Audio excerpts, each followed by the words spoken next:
देखिए दोस्तों, एक बार फिर से मैं आप लोगों को एस एच माइंड पॉइंट पे स्वागत करता हूँ। आप सब लोगों को गुड इवनिंग।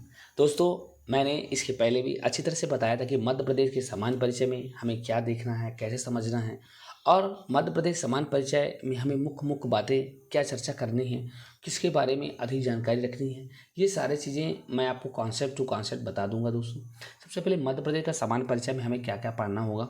एक बेसिकली अगर हम फॉर्मेट की बात करें तो ये फॉर्मेट है कि मध्य प्रदेश की जो भौगोलिक क्षेत्रफल है, जो मध्य प्रदेश की जो स्थितियां हैं, जो भी है आप समझ पा रहे हैं, तो इसको अगर हमें समझना होगा, ठीक है, तो हमें क्या है कि ये इसकी भौगोलिक स्थितियां क्या हैं, ठीक है। जैसे मध्य प्रदेश की भौगोलिक स्थितियों में अगर हम देखेंगे तो मध्य प्रदेश के भौगोलिक स्थिति में सबसे पहले अक्षांशी, भैया उसकी कहाँ से कहाँ तक की क्या अक्षांश रेखा है। देशांतरी विस्तार क्या है। अक्षांशीय विस्तार जो आप इस तरह से जानते हैं कि लगभग 26 डिग्री 30 मिनट से लेकर के 21 डिग्री माना 30 मिनट से लेकर 26 डिग्री 30 मिनट तक ऊपर तक लगभग होता है। इसके बाद 74 डिग्री से लेकर के 82 सही मतलब जो भी है उसको उधर जाकर अपना कंप्लीट करता है।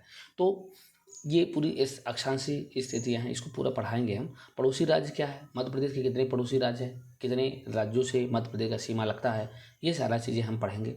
मध्य प्रदेश की कितनी सीमा जो है लगता है, आप जैसा अच्छी तरह से जानते भी हैं, तो वो 5 राज्यों से सीमा लगता है और उनका नाम भी आप लोगों को पता होगा। उत्तर प्रदेश, राजस्थान हो गया, छत्तीसगढ़ हो गया, है ना, और ये आपका उत्तर प्रदेश हो गया, है ना, राजस्थान हो गया, महाराष्ट्र हो गया, ठीक है। तो ये 5 राज्य जो मुख्य रूप से हैं, ये गुजरात हो गया, तो इसमें जो है मध्य प्रदेश की सीमाओं से लगती हैं, ठीक है। इसके बाद जलवायु पढ़ेंगे। मध्य प्रदेश को समशीतोष्ण जलवायु, मानसूनी जलवायु है, और ये जलवायु क्यों है, कैसे, ये सारी चीज़ें अच्छे विस्तार पूर्वक पढ़ेंगे। वर्षा मध्य प्रदेश में, जैसा आप जानते हैं, ये मध्य प्रदेश की अगर हम मैप देखें तो मध्य प्रदेश में मैप में आप लोग वर्षा की अगर हम बात करें तो जैसे ही आप पूर्व की ओर बढ़ते जाएंगे वैसे ही वर्षा बढ़ती रहती है, ठीक है।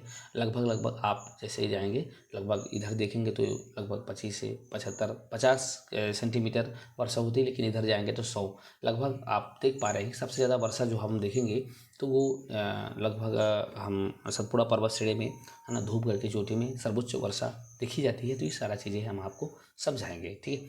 इसके साथ साथ दोस्तों मैं आपको बता दूं, इसके साथ साथ मैं आपको क्या समझा सकता हूं, आपको बताते जा रहा हूं। एक मिनट मैं इसको इधर कर देता हूं, आपको डिस्टर्ब नहीं होना चाहिए, बस। हाँ, तो ये सारा चीज़ें हम चर्चा करेंगे, ठीक है। अब देखिए कॉन्सेप्ट में और क्या क्लियर हो जाएगा। अब इसके अलावा दोस्तों अगर हम देखें तो मध्य प्रदेश में कर्क रेखा देखेंगे।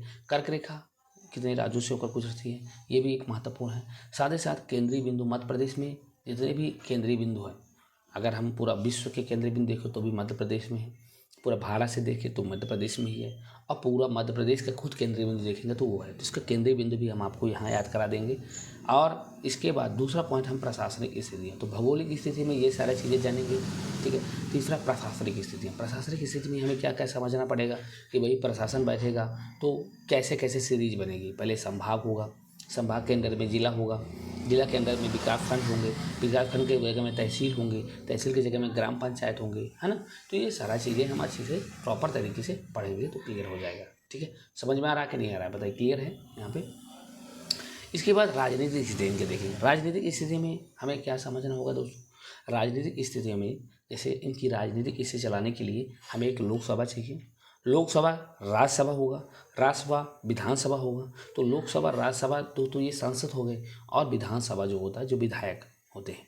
तो ये इनके हिसाब से न्यायिक स्थितियाँ समझाने के लिए हमें क्या क्या पढ़ना पड़ेगा। हाई कोर्ट, खंडपीठ होना चाहिए, हाई कोर्ट का खंडपीठ भी होना चाहिए। सुप्रीम कोर्ट तो भैया वो स्टेट से ऊपर वाले होते हैं, केंद्र में होता है।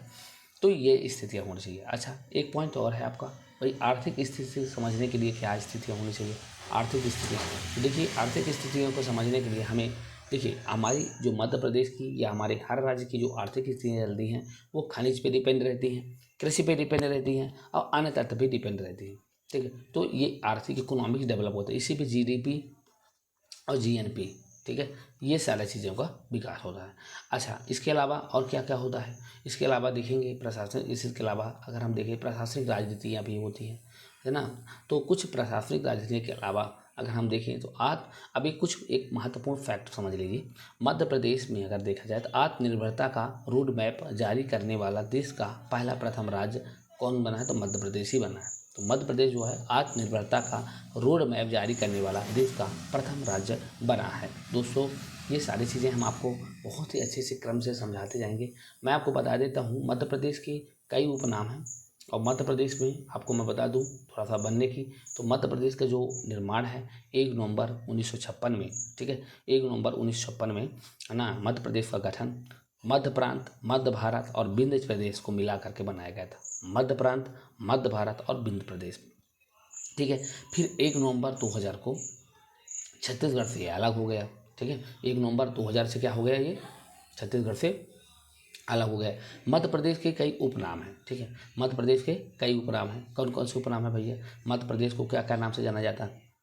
हृदय प्रदेश के जाना जाता है, टाइगर प्रदेश जानते हैं, हीरा वनों का राज्य, तेंदुपत्ता राज्य, तेंदुआ राज्य, बुलबुल स्टेट, ये सारा चीज़ें, सीता का राज्य, घड़ियाल राज्य, राष्ट्रीय उद्यानों का राज्य, गिद्धराज राज्य, नदियों का वाइका, ये सारा बातें जो है हमारे मध्य प्रदेश के लिए कहा गया है, ठीक है। तो आप लोग बिल्कुल दिमाग में बैठा ही रखिए, कोई टेंशन नहीं है, आप बस अच्छे मन से पढ़ेंगे। अब आत्मनिर्भरता का रोड मैप जारी करने वाला देश का प्रथम राज्य कौन बना है? मध्य प्रदेश, ये पढ़ा चुका हूँ। कुछ एक महत्वपूर्ण प्रश्न बना करते हैं कि कुछ हमारे मध्य प्रदेश की प्रशासनिक राजधानियाँ हैं जो उन्हीं के लिए होती हैं, उपयुक्त होती हैं, उन प्रशासनिक राजधानी को याद करेंगे। पहली बात क्या है कि प्रशासनिक राजधानी किसको बोला जाता है? भोपाल को बोला जाता है। संस्कार राजधानी किसको बोला जाता है? जबलपुर को कहा जाता है। आर्थिक व खेल राजधानियाँ इंदौर को कहा जाता है। ऊर्जा राजधानियाँ सिंगरौली को कहा जाता है। ग्रीष्मकालीन राजधानियाँ पचमढ़ी को कहा जाता है और संगीत राजधानियाँ मैहर को कहा जाता है। तो दोस्तों ये एक तरह से एक मध्य प्रदेश का एक थोड़ा सा फैक्चुअल है कि हमें पढ़ना कहाँ कहाँ है। तो अभी हमने क्या क्या समझा, देखिए अभी हमने पढ़ा कि मध्य प्रदेश को कितने टॉपिक से बांट के पढ़ेंगे। तो देखिए मध्य प्रदेश को एक भौगोलिक स्थिति में पढ़ेंगे। भौगोलिक स्थिति में मैंने पूरा बात बता दिया तो भैया भौगोलिक स्थिति में कौन कौन से रहेगा, तो भौगोलिक स्थिति में ये सारा पॉइंट हम अच्छे से पढ़ेंगे, ठीक है। अब ये भौगोलिक स्थितियों से भी प्रश्न बनते हैं, ठीक है। अब हम देखेंगे प्रशासनिक स्थितियाँ। प्रशासनिक स्थिति के अंतर्गत हमें क्या क्या पढ़ना होगा, तो जो मैंने बता चुका, चर्चा कर चुका है। क्या? प्रशासनिक स्थिति में संभाग, जिला, विकास खंड, ग्राम पंचायत और ये सारी चीज़ें हम इसकी मेन फैक्ट पढ़ेंगे, अच्छे से पढ़ेंगे। कौन राज्य है, कौन नया जिला बना है, कितने जेल से, सारी चीज़ें अच्छे से पढ़ेंगे, समझा देंगे। इसके बाद राजनीतिक स्थितियाँ पढ़ेंगे। राजनीतिक स्थिति में यहीं पे हम लोकसभा और राज्यसभा पढ़ लेंगे और लोकसभा सीटें कितनी है मध्य प्रदेश में, राज्यसभा कितनी सीटें हैं, विधानसभा कितनी है, क्या कैसा है, ये सारा चीज़ें हम लोग अच्छे से चर्चा कर लेंगे, ठीक है। इसके बाद अपना चौथा पॉइंट जैसे देख पा रहे हैं न्यायिक स्थितियाँ पढ़ेंगे। इसके बाद आर्थिक स्थितियाँ पढ़ेंगे, ठीक है। अब देख पा रहे होंगे, अच्छे से समझ पा रहे होंगे। इसके बाद आर्थिक स्थिति में खनिज, कृषि, अन्य तत्व आते हैं, इसको अच्छी तरह से समझ लेंगे। तो देखिए 5 फैक्ट में अगर हम मध्य प्रदेश को समझेंगे तो 100% आपको पूरी कॉन्सेप्ट क्लियर हो जाएगा, ठीक है दोस्तों। तो बस ये हमारा चालू है, पहला वीडियो है, लगातार आपको वीडियो मिलते रहेंगे, बस टेंशन न लीजिए, बड़े मन से तैयारी करिए, ठीक है। तब तक के लिए जय हिंद, जय भारत।